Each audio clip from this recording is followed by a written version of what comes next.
അത് അവരുടെ ധാരണകളല്ലെന്നില്ല, അവർ ചെയ്യുന്നതല്ല. അത് എനിക്കൊന്നും പറയാൻ പറ്റത്തില്ലല്ലോ.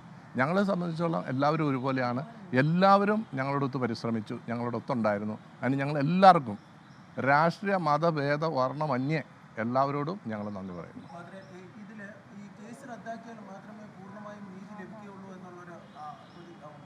തീർച്ചയായിട്ടും ഇത് അതുപോലെ അവിടെ മാത്രമല്ല, പല സ്ഥലങ്ങളിലും ഉണ്ട്.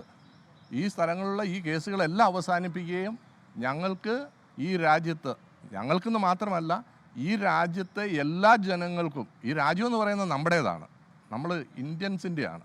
നമുക്ക് എവിടെ സഞ്ചരിക്കുവാനായിട്ടും നമുക്ക് ഭരണഘടന നൽകുന്ന എല്ലാ കാര്യങ്ങളും ചെയ്യാനായിട്ടുള്ള അവകാശം നമുക്കെല്ലാവർക്കും ഉണ്ട്. അത് ചെയ്യാനുള്ള ഫ്രീഡവും ഉണ്ട്, ഭരണഘടന നമുക്ക് തരുന്നുണ്ട്. അതിന് തടസ്സമിടാനായിട്ട് ഏത് ഗവൺമെൻറ് ആണെങ്കിലും അത് തടസ്സമിടാനായിട്ട് അനുവദിക്കരുത്. അങ്ങനെയുള്ളവരെ അതിൻ്റെ നിലയ്ക്ക് നിർത്തുവാനായിട്ട് ഗവൺമെൻറ് പരിശ്രമിക്കണമെന്നാണ് ഞങ്ങളുടെ അഭ്യർത്ഥന.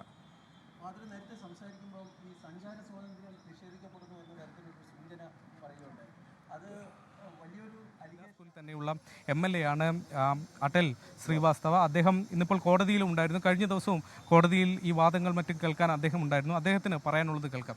तो आपका क्या है इसके बारे में, क्या बोलना चाहिए? देखिए, जिस तरीके आज हम लोग के लिए खुशी की बात है कि आज NIA कोर्ट बिलासपुर ने उनको सशर्त जमानत दी। ये मामला जो केरल की 2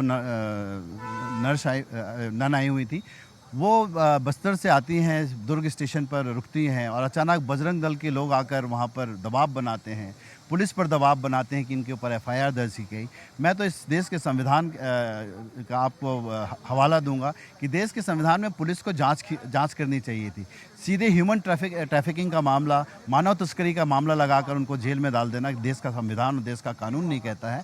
और अगर देश का कानून है तो ये बजरंग दल वहाँ पर क्या करता है? अगर कार्रवाई करनी है तो पुलिस को कार्रवाई करनी चाहिए, पर ये लगातार अल्पसंख्यक वर्ग को दबाव बनाने के लिए इस तरीके की कार्रवाई की जा रही है, जिसका हम सब लोग विरोध भी करेंगे। आने वाले समय में देश को कानून के हिसाब से चलना चाहिए, ना कि बजरंग दल और भगवा करण के से चले। ये मामले में अभी नन्स के ऊपर कितना सपोर्ट दे रहे हैं आप कांग्रेस के? हम लोग हर उनके साथ हैं जो निर्दोष हैं, और हम लोग इनके साथ हैं। आने वाले समय में आपको सब चीज़ें साफ हो जाएंगी कि कहीं उनका कोई इन्वॉल्व नहीं था। वो अपने സാമാജിക് काम पे धर्म की प्रचार के लिए आए थे. അതിന് ഒരവസാനം വരുത്തണമെന്ന് ഞങ്ങൾ ഗവൺമെൻറ്റിനോട്, മാറി മാറി വരുന്ന ഗവൺമെൻറ്റുകളോട് ഞങ്ങൾ നിരന്തരം അഭ്യർത്ഥിച്ചുകൊണ്ടിരിക്കുന്നതാണ്.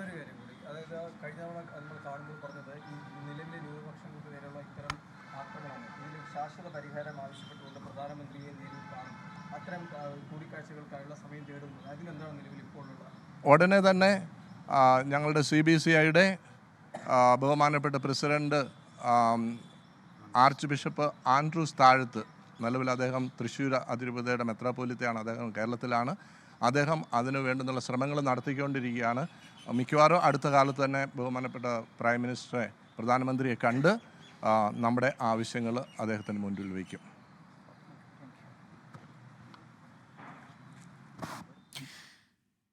ജാമ്യം ലഭിച്ചതിനു ശേഷം വിവിധ പ്രതികരണങ്ങൾ, അതാണ് പ്രേക്ഷകർ തത്സമയം കണ്ടുകൊണ്ടിരിക്കുന്നത്.